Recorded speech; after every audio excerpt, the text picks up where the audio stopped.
We just take one game at a time. I don't think we're looking at the collective series as 4-0 for us. Every game is separate from the other one, and the intensity and the motivation to win a test match remains the same.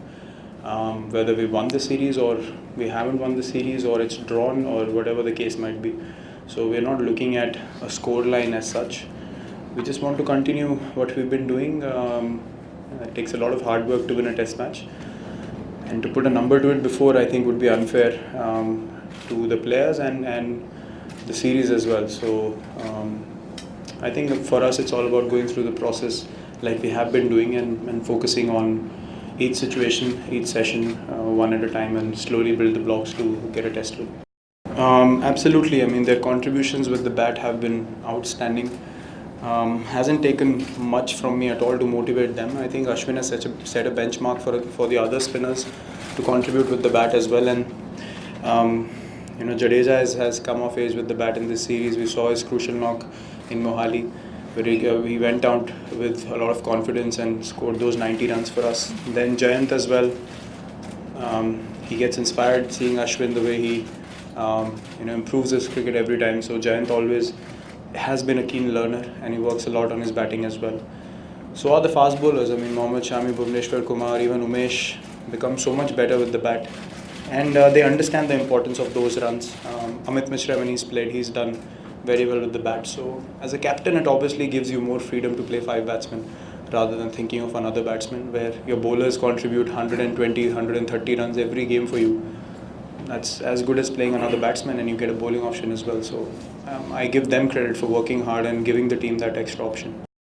Well, obviously, Ashwin and Jadeja, whenever we want to plug the runs, are the front runners for creating that pressure for us every time we require a wicket, along with the fast bowlers trying to get a breakthrough in between.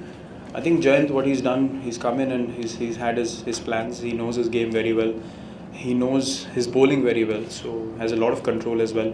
And he rushes the batsman. If you saw the way he's got his wickets in Vizag, he rushed Stokes. In Mohali, he rushed Root, where he got LBW. So he doesn't give you much time to react after the ball is pitched. And he has those revs on the ball and the strength in his shoulder to keep pitching the ball in the right areas and not give you too much. I think Graham Swan was very similar.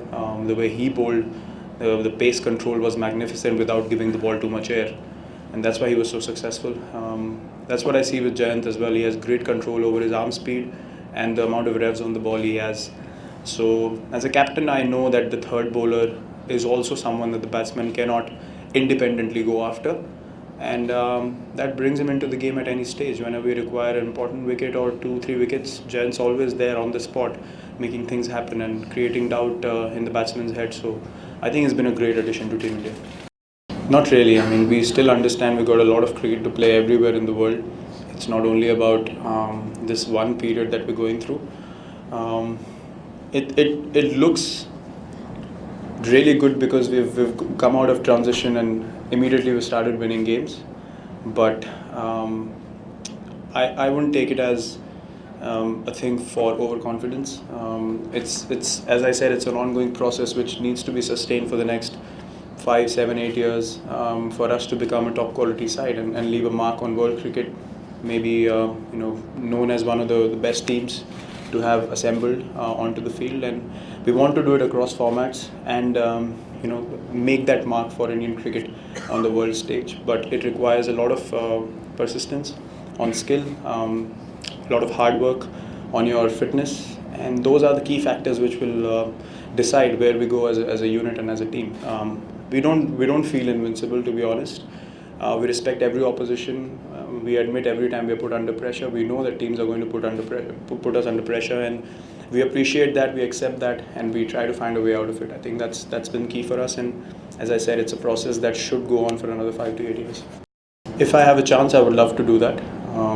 Love to be there, say a month or month and a half before, get used to playing in those conditions, understand what the wickets behave like in that particular phase of the year, and I think those things matter a lot. Preparation time is something which is very crucial for any side. So yeah, if I have the opportunity to go there a few days before the tour starts, that'll be great. And I've actually been thinking about it, trying to work out how I can make that happen, and most definitely, if I have time, I would love to go and play there.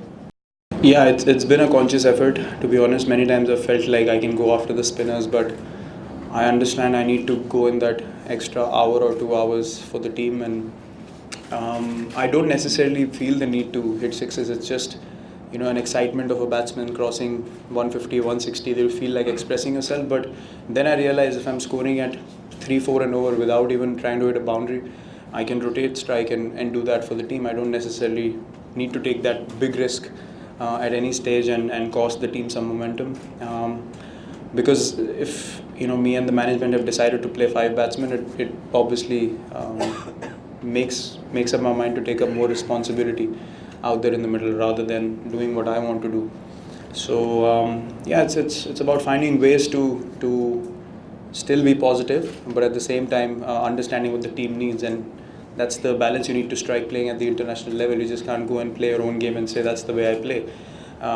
You have to adjust to what the team wants, what combination you've played, and give the team some solidarity in the middle according to that. Well, it depends on the individual, to be honest. Joe is an outstanding player. Been very fond of his game and the way he plays and goes about things. He's very positive. Always thinks of any situation as an opportunity. It's pretty evident with the way he plays. I don't know what captaincy would do to that. Captaincy it's not just about handling 11 guys or 10 more guys on the field or having a squad and interacting with the management. It comes in with the whole package of interacting with the media, having people expect things out of you in a very different way, having the onus of the whole country, to be honest, on your shoulders as far as the sport is concerned. So it's very different to how individuals react to it. Joe looks like a guy who has the temperament to do it, to be honest, but you can only tell when he actually gets into the scheme of things and how he reacts to it himself. Only he can answer that question, but of whatever I've seen of him as a player and the way he conducts himself on the field, I think he has been a great batsman for England, and I think he's equipped enough to handle that job as well.